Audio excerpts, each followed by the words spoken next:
할렐루야. 하나님의 은혜가 함께하는 귀한 하루, 오늘 화요일 되시기를 바랍니다. 우리가 무엇을 보느냐, 어떤 관점으로 사느냐 참 중요합니다. 내가 바라보는 것이 어쩌면 다른 것에 비해서 내가 바라보는 것이 그 바라보는 대로 생각하고 판단하고 살아갈 수 있다는 사실입니다. 찬송가 458장을 보면 너희 마음에 슬픔이 가득할 때, 우리의 마음에 슬픔이 가득하지만 그 가득함 속에서 우리가 슬픔을 보는 것이 아니라 찬송가는 이렇게 말합니다. 주가 위로해 주시리라. 슬픔을 바라보면 절망이 보입니다. 위로의 주님을 바라보는 순간 우리는 다시 일어날 수 있습니다. 그러면서 이렇게 후렴부분 찬양합니다. 참 기쁜 마음으로 십자가 지고 가라. 아니, 십자가를 지면 힘들고 어려울 텐데, 그런데 찬양은 이렇게 말합니다. 참 기쁜 마음으로 십자가를 져라. 우리는 십자가를 지기 싫어합니다. 그리고 십자가를 안 졌으면 좋아합니다. 그리고 십자가 없는 삶이 좋은 거야 라고 생각하기도 합니다. 그러나 참 기쁜 마음으로 십자가 지고 가라. 내가 기쁘게 십자가를 지고 가면 슬픈 마음이 위로받네. 십자가를 내버려 둬야 슬픈 마음에서 위로받는 것이 아니라 기쁘게 십자가 지고 가면 슬픈 마음이 위로받네. 역설이죠. 십자가를 지기 때문에 부활이 오는 거고, 헌신을 통하여서 하나님이 주시는 기쁨과 은혜가 나타나고 있다는 겁니다. 평안함만이 나에게 즐거움과 기쁨을 주는 것이 아니라 오히려 거룩한 수고를 통하여서 하나님이 베푸신 놀라운 은혜가 있다는 겁니다. 사무엘 19장에 보면 드디어 사울이 다윗을 죽이려는 그런 의도가 적나라하게 드러납니다. 이제는 대놓고 이렇게 합니다. 19장 1절이요.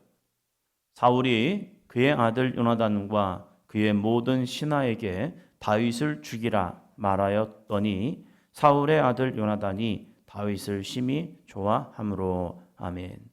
사울, 다윗, 이 둘 관계는 이제는 정적이 되었습니다. 충신이었음에도 불구하고 어느 순간에 그것이 자기들의 걸림돌이 되는 거예요.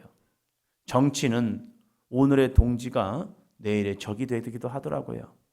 같이 엄청난 동역을 하다가도 하나의 목적이 같아지는 순간 큰 문제가 됩니다. 우리는 삼김시대를 살아왔었죠. 둘이 얼마나 참 멋진 동역자입니까?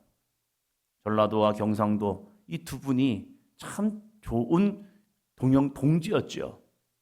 김영삼 대통령, 김대중 대통령, 이 둘, 하나는 거제도 사람, 하나는 뭐 이쪽 저쪽 섬의 사람. 그래서 어쩌면 이 둘은 정치적 동지로서 참 어쩌면 자기 목숨까지 내어놓을 수 있는 그러한 동지였던 것 같아요. 그런데 대통령이라는 위치가 딱 거의 이제 목적이 되는 순간, 그때부터는 동지가 아니라 보이지 않는 정적이 되는 거죠. 자기를 따르는 사람들, 이쪽을 따르는 사람들, 이 모습 속에서 서로 경쟁이 되는 순간, 개인적인 생각은 또 아닐 것 같아요. 그 위치가 되면 내 밑에 있는 사람들을 어쩌면 그들의 말을 들어줘야 하는 그런 모습도 있다 보니까 이번엔 하셔야죠. 이번엔 하셔야죠. 그래서 이 둘이 앞에 나가는 순간 오히려 다른 사람이 되는 경우도 보게 되었죠. 우리가 어떠한 모습을 보고 사느냐 참 그건 중요합니다. 다윗이 사울을 바라보면 근심이 마르지 않을 겁니다. 근데 놀랍게도요, 다윗에게는요 이런 사람들이 있습니다. 요나단. 우리는 그를 이 다윗의 아름다운 영적 동지, 친구, 벗이라고 말합니다. 그런데 이 둘의 나이 차이를 보면요, 어떤 학자들은 한 20살 정도 차이가 난다라고 이야기를 합니다. 처남임에도 불구하고, 그리고 어쩌면 정치적으로는 엄청난 이 경쟁자입니다. 사울은 왕위가 요나단에게 가기를 원합니다. 근데 요나단은 거기에 대한 욕심이 없습니다.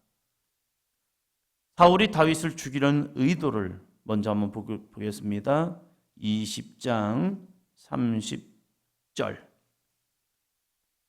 20장 30절.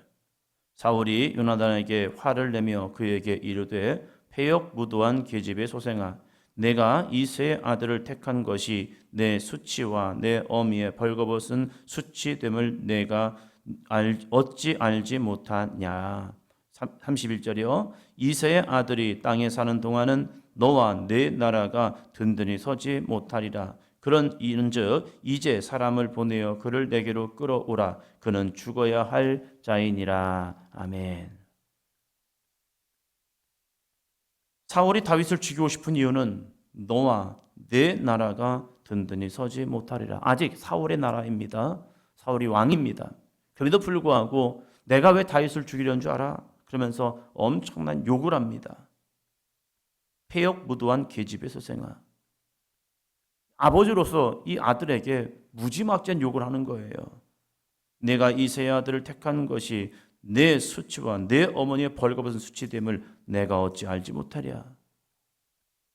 이건 너의 수치야. 네 어머니의 수치야. 그것도 벌거벗은 수치야. 치욕이라는 거죠. 그러면서 하는 말이 너와 내 나라가 든든히 서지 못하리라. 이제는 너의 나라가 돼. 이제는 네가 왕이 돼야잖아. 그런데 사람들은 민심은 다윗을 쫓고 있잖아. 그러면 내가 아비로서 너에게 어떻게 하겠니? 내가 다윗을 죽이려는 것은 나의 영예가 아니야. 이제는 사울은 나이가 많습니다. 어느 순간에 왕위를 주어야 합니다. 누군가에게. 그런데 사위인 다윗이 아니라 나는 아들인 너에게 주기를 원해. 그리고 너의 역량도 충분해. 맞아요. 요나단의 역량도 충분합니다.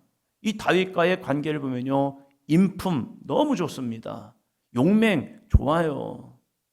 그리고 그의 헌신도 대단합니다. 백성을 생각하는 마음, 그것도 요나단은 참 충분합니다. 모든 걸 다 갖추었습니다. 그런데 참 아쉽게도 다윗이 뛰어납니다. 이게 문제인 거죠. 요나단도 흠잡을 데가 없어요. 요나단이 왕이 되었어도 이스라엘 나라는 굳건히 서 나갔을 겁니다.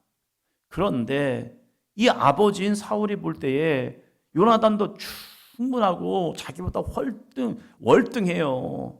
그런데 참 아쉽게도 요나단보다 다윗이 나요. 그러면 아버지로서 이것을 인정하고 그래 다윗 네가 왕이 되라 해야겠습니까? 아버지의 마음이잖아요. 아버지의 마음. 이 아버지의 마음이 하나님의 거룩한 섭리보다 앞섭니다. 이게 문제인 거예요. 신앙생활 하다 보면 하나님의 마음이 알아요. 때로는 저 사람이 하나님이 나보다 귀하게 쓰인 사람이라는 걸 알아요. 하나님이 이 사람을 나보다 앞서가게 하나 보다 그것도 알아요. 그런데 감정이 문제인 거예요. 감정이 내가 왜 저 사람보다 뒤처져야지? 왜 하나님은 나보다 저 사람을 세우지? 왜 하나님은 나보다 저 사람을 인정하지? 아니 그게 아니거든요. 그들의 역량껏 하나님이 쓰는 사람이 있잖아요. 어떤 사람은 금그릇으로, 어떤 사람은 은그릇으로, 어떤 사람은 질그릇으로, 어떤 사람은 나무그릇으로 쓸 받을 수 있잖아요. 그런데 나도 모르게 경쟁의 마음이, 시기하는 마음이 올 때가 있어요. 그런데 그것을 붙드는 순간 사단은 역사합니다. 악한 영이 그 마음을 흔들어 놔요. 그래서 무슨 마음이 듭니까? 없었으면 좋겠네. 죽었으면 좋겠네. 이 마음까지 밀려올 때가 있어요. 이게 뭡니까? 성령이 주시는 마음입니까? 아니죠. 사단이 주는 마음이죠. 다윗, 요나단은 참 신실한 사람입니다. 자신의 자리가 아님을 알았던 요나단은 기꺼이 다윗에게 그 자리까지도 양보할 수 있는 그러한 마음. 그러면 다윗은 무엇을 바라합니까? 사울만 바라보면 진짜 어떻게 살아가지? 이 인생이 뭐야? 하면서 비관, 낙심, 절망할 수 있습니다. 그러나 다윗에게는요, 사울만 있는 것이 아니라 요나단 같은 사람도 있다는 사실이에요. 19장 4절입니다.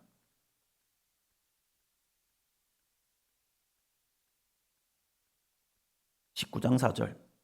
요나단이 그의 아버지 사울에게 다윗을 칭찬하여 이르되 원하건대 왕은 신하 다윗에게 범죄하지 마옵소서. 그는 왕께 득죄하지 아니하였고 그가 왕께 행한 일은 심히 선함이니이다. 아멘. 왕은 신하 다윗에게 범죄하지 마옵소서. 아버지, 신하 다윗 충신이잖아요. 그에게 죄 짓지 마세요. 요나단이라고 몰랐겠을까요? 요나단이 그 아버지의 마음을 몰랐을까? 알았을 것 같아요. 그럼에도 불구하고 이 요나단은 하나님의 거룩한 뜻에 순종하기 위해서 기꺼이 나의 자리까지도 포기할 수 있는 그러한 마음이요. 그래서 요나단이 대단한 거죠. 우리나라 역사도 마찬가지 아닙니까? 세종대왕의 전기를 쭉 읽어보면 그게 사실인지 아닌지 역사평론가들이 뭐 할 수 있겠지만 세종대왕에는 형들이 있었잖아요. 형들이 있음에도 불구하고 그 자리를 자기들이 차지하지 아니하고 이 세종에게 갈 수밖에 없도록 환경을 만들어 놓는 모습들. 그 의도와 의중은 잘 모르겠어요. 그러나 셋째가 왕이 된다? 이건 가당치도 않지요.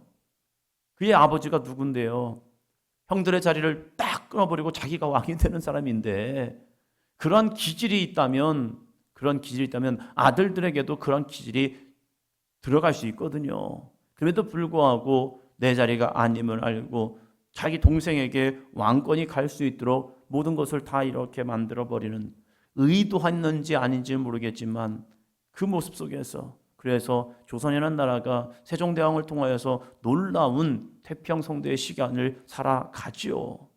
형제들끼리도 왕자들의 반란이 있잖아요. 왕자들이 그 자리를 차지하기 위해서 얼마나 무던히 싸우는데요. 왜? 그것은 자기만의 선택이 아니라 자기 자녀들까지 이어지는 과정이 되기 때문에 그렇잖아요. 요나단이 이걸 포기하는 순간 어떻게 되는데요? 그 자녀들은 잘못하면요 정적이 돼요. 왜? 또 다른 불씨가 되기 때문에요. 그러면 잘못된 관계가 되어버리면요 그 자손들은 잘못하면 진멸돼요. 그러한 마음 속에서 이 왕들이 왜 이 자리를 차지할 수밖에 없는가? 내가 이 자리를 차지하는 것은 단순히 자기만의 욕심이 아니란 말이에요. 그 뒤에 이어지는 자기 자녀와 자손들의 관계까지 다 이어지기 때문에 그걸 내가 잡기 싫어도 잡을 수밖에 없는 그런 형편이 되어질 수밖에 없단 말이에요. 그러한 모습 속에서 요나단은 그걸 포기합니다. 그럼 요나단만 있었습니까? 아니에요. 11절 봅니다. 11절. 사울이 전령들을 다윗의 집에 보내어 그를 지키다가 아침에 그를 죽이게 하려 한지라.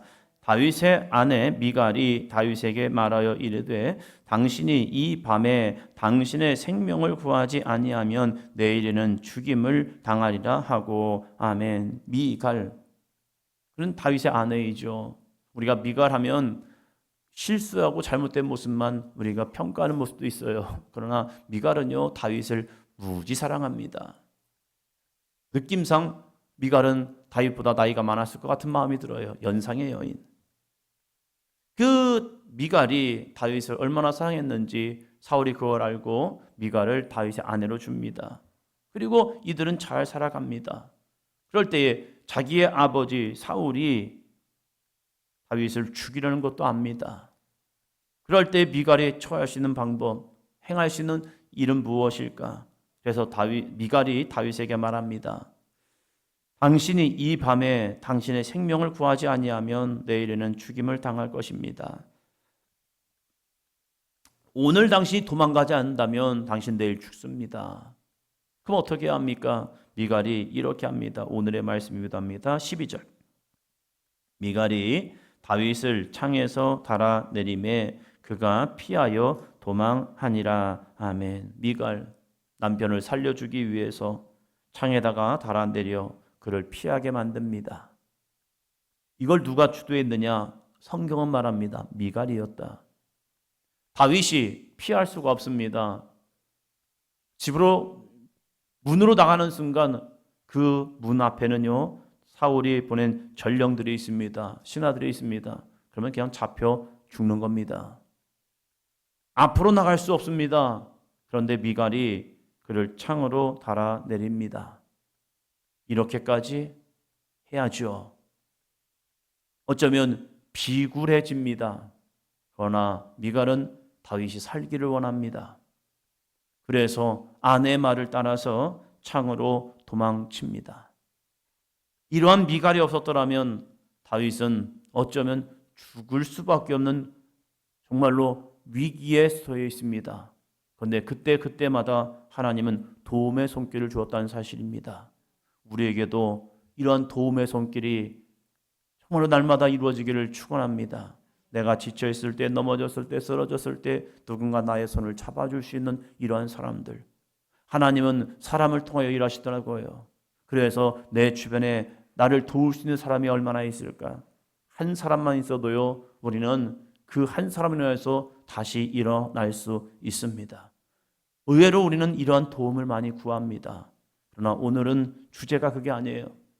오늘은 우리가 요나단과 같은, 미갈 같은 사람이 되어보자는 거죠. 우리 주변에 보면요, 고난을 당한 사람들, 어려움을 당한 사람들, 상처와 아픔 속에 살아간 사람들이 의외로 많아요.